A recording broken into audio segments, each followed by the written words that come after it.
Hey guys, my name is Pelle and this is Feel United. This is the gym where I train at and where I train my clients at. I'm gonna give you a quick walkthrough of the gym, some equipment I have. I'm not gonna go too terribly in depth on it, so if you guys do have questions or you wanna see some added content, some recommendations, stuff like that, just comment below or shoot me a message and I'll try and answer it that way. So let's get started. First couple things I have is I got two squat racks here. This is a Tight X rack and this is a Rogue rack. The Tight X rack is the one I use about 95% of the time. For squats, bench, deadlifts, that kind of stuff, I just use this rack. It's super convenient. It's got laser cut numbers, which means I can adjust the safeties and the J-cups fairly easily, which is nice, especially when you're working with clients. It's nice. The other thing is we got a pull-up bar up top. Convenient there, and you actually use that bar back there as a little bit of a lower pull-up bar for people who aren't quite as tall.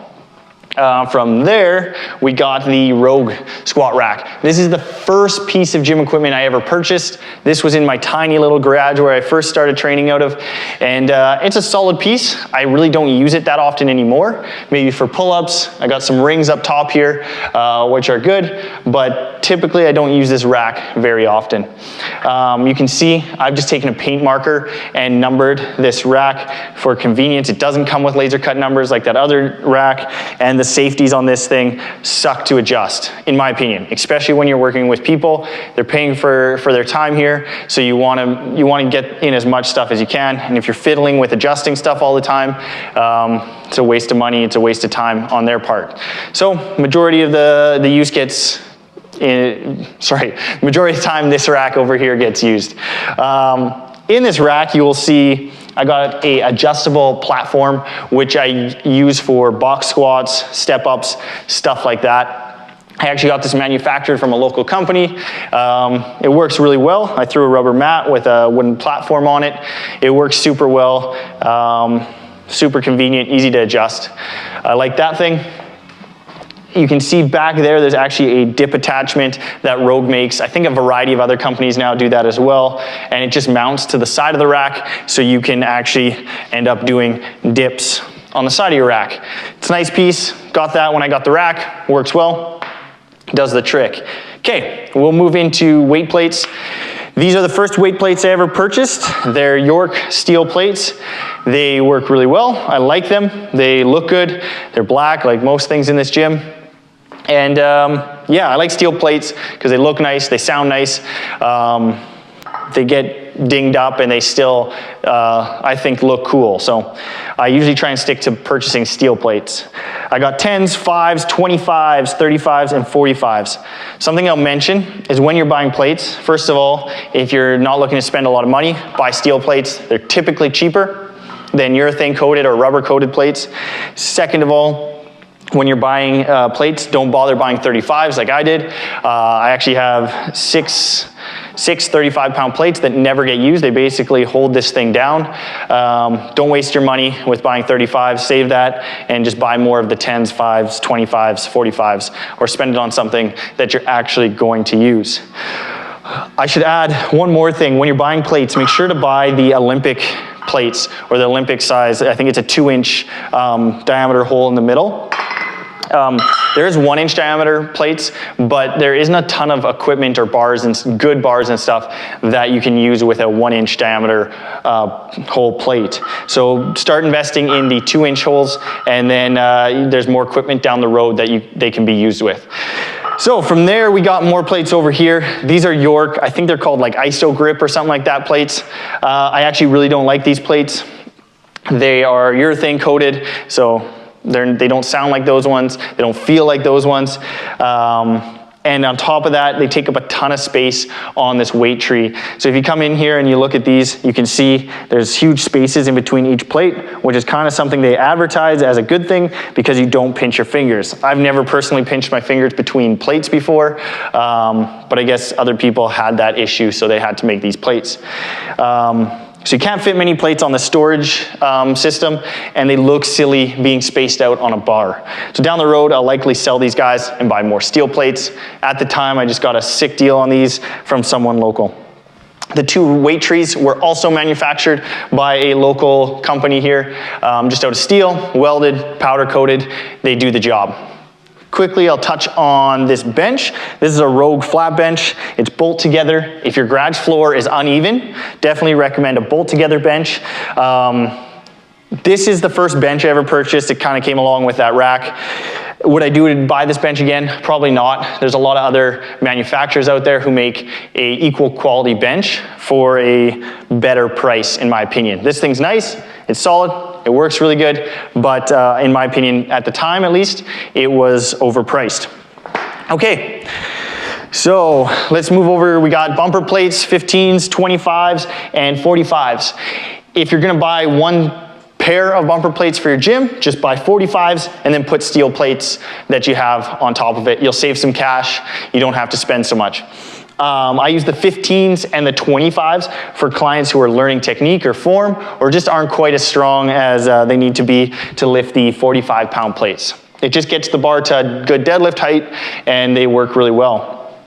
Another thing I should touch on with the bumpers is they protect your floor and your platform a little bit. Steel plates can bang up the floor. If you're deadlifting in your basement or your garage on top of the floor, you don't want stuff breaking. So bumper plates are a good addition for that. If you're gonna be dropping a bar from overhead, definitely invest in the more expensive bumper plates. These ones are fairly inexpensive in comparison to what you can get out there, but they're just used for deadlifts pretty much.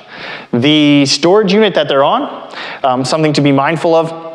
When you purchase a storage unit for bumper plates, make sure it's got spacing big enough, because bumper plates are all Olympic sized. So they're all the same size as a steel 45-pound plate. If you buy a storage unit that doesn't have the wide enough plates, they'll overlap, they'll run into each other, and they won't store properly. So just something to be mindful of. Okay, let's go into some bars here. We got first one, axle bar, just good for accessory work, challenges the grip, allows us to do something different than just working with a regular barbell.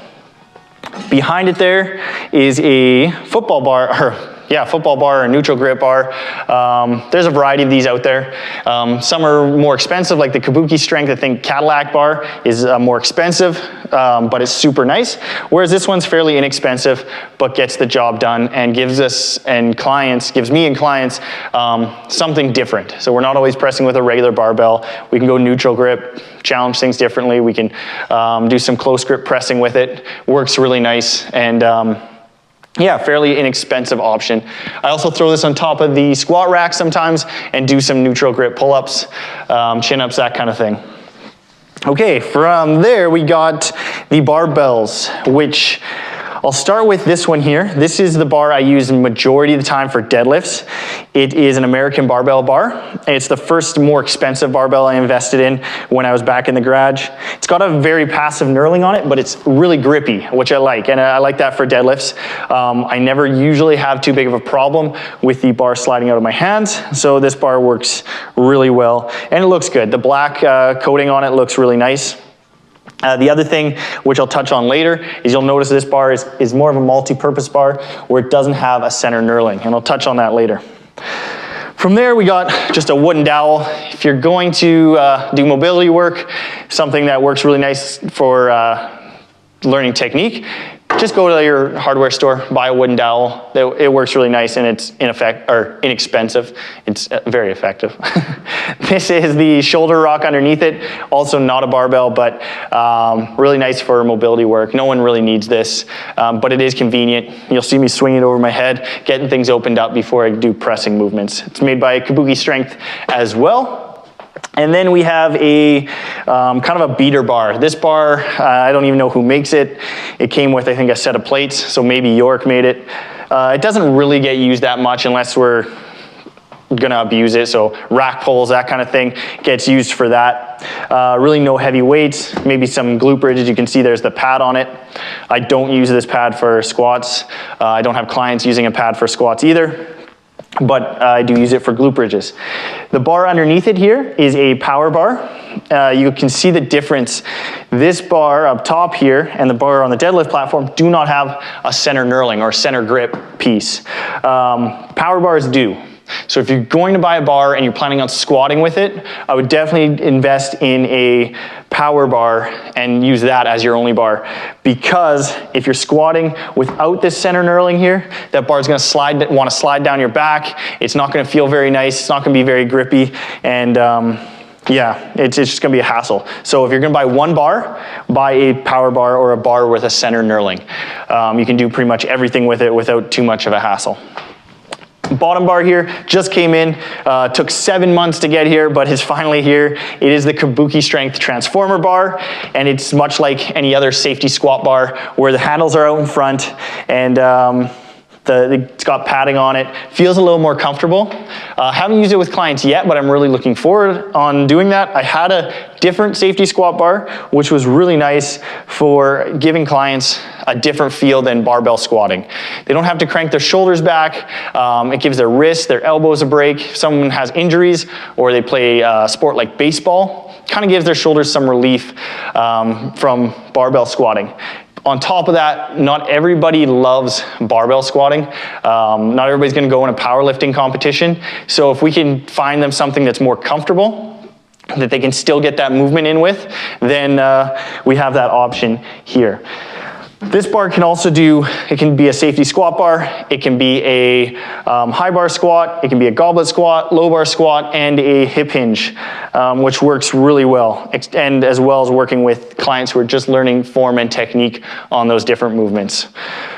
From there, we can move into the deadlift platform, which I'm standing on. I got a friend of mine, Riley, to make this for me when I first moved into this space. It's nice, he did a really good job. Just used some old horse stall mats that I had in my garage gym for this platform. And then he stained the top. We let it get beat up a little bit, and then I actually put a logo on it and a urethane coating. So it's got some character, and it protects my floor, as well as yeah, if these mats ever get dinged up, we just replace the mat and then we can go on from there. You can see there's a deadlift jack on here, which more or less saves my back throughout the day, lifts the bar off the ground. You can slide plates on it easier, slide them off. When you're dealing with a lot of people deadlifting in one day, then we can get plates on there easier. Saves me a lot of energy.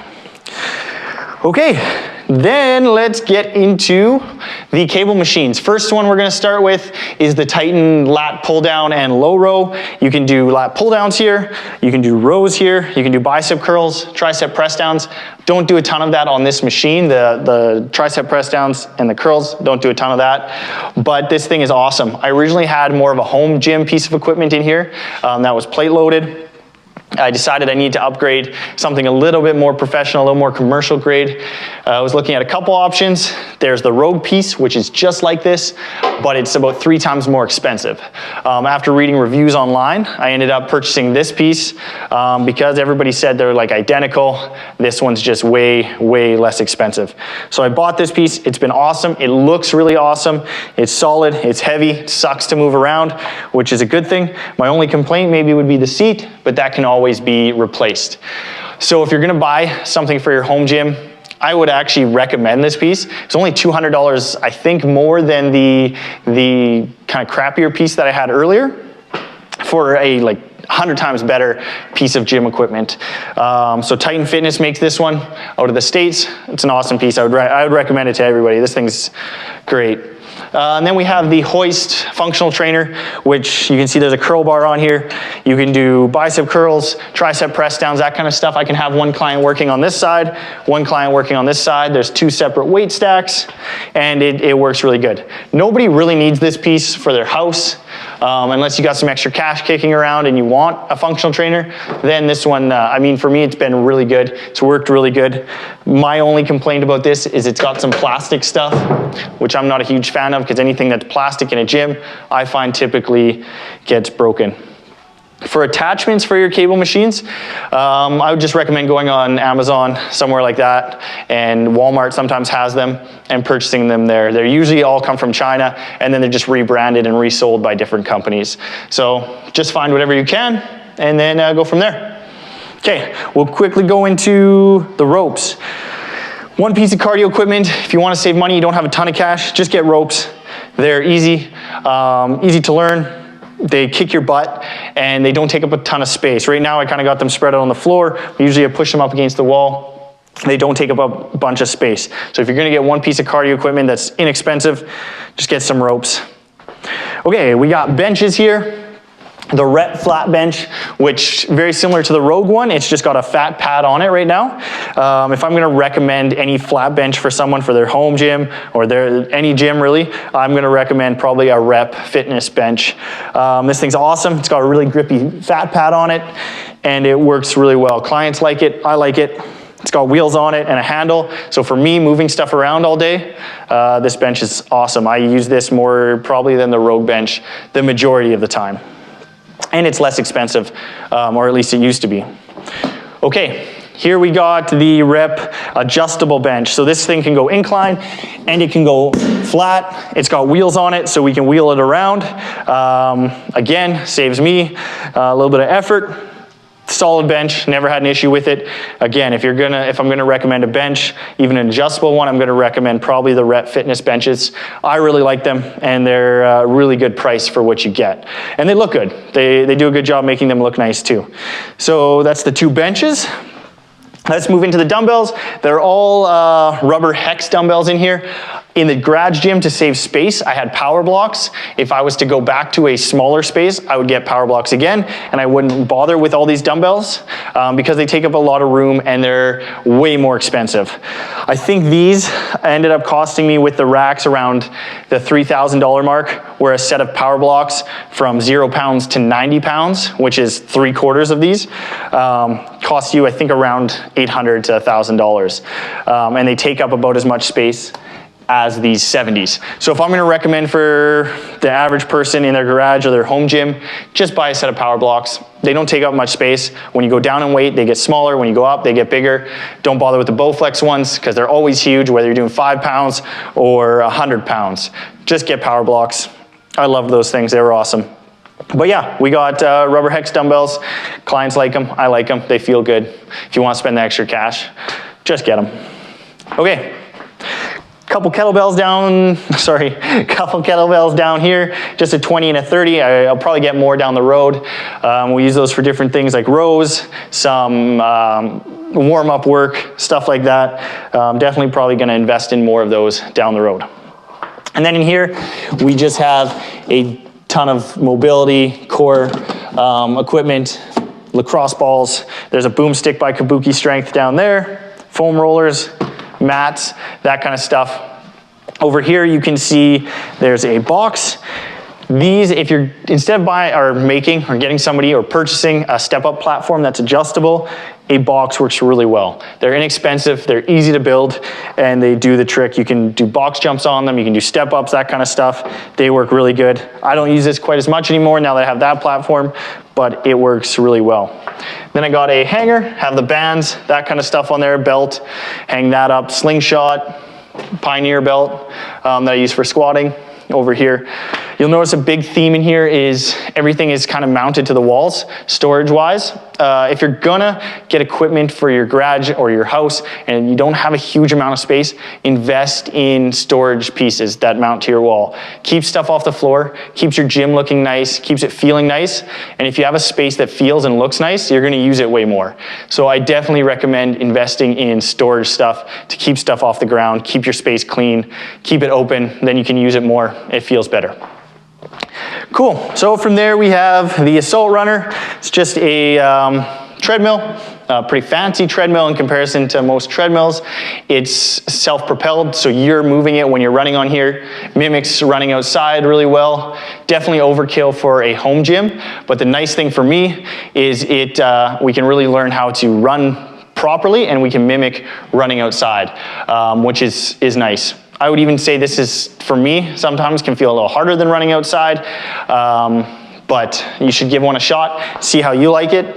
It sits off the ground a little higher than a regular treadmill, and takes up maybe a little more space, but it's super solid, has no motor, and the belt is a little different, so you don't really have to do any maintenance.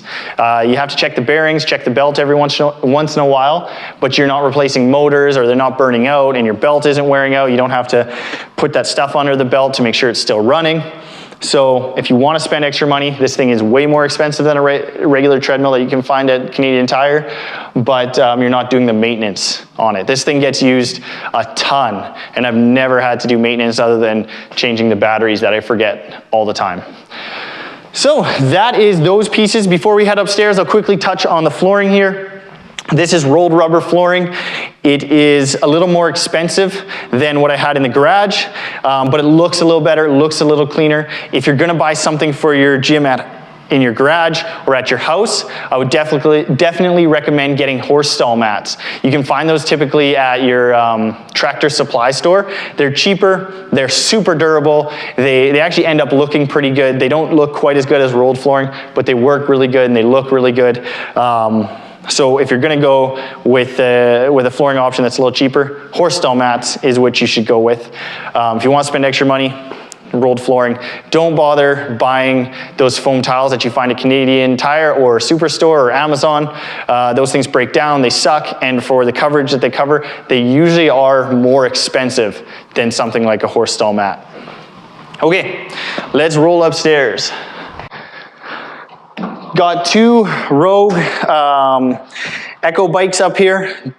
These things are solid. They worked really good, or they have worked really good. Ton of use out of them. I originally bought one, this one over here, when I had the gym in the garage, and then later on I purchased a second one. So I can, if I have two clients in here at a time, they can be going side by side. These things are built like a tank. The reason I went with these instead of the Assault Fitness ones is because these are actually belt driven, so not nearly as much maintenance, not nearly as much noise. Yeah, they just work really, really nicely. Something just went by outside.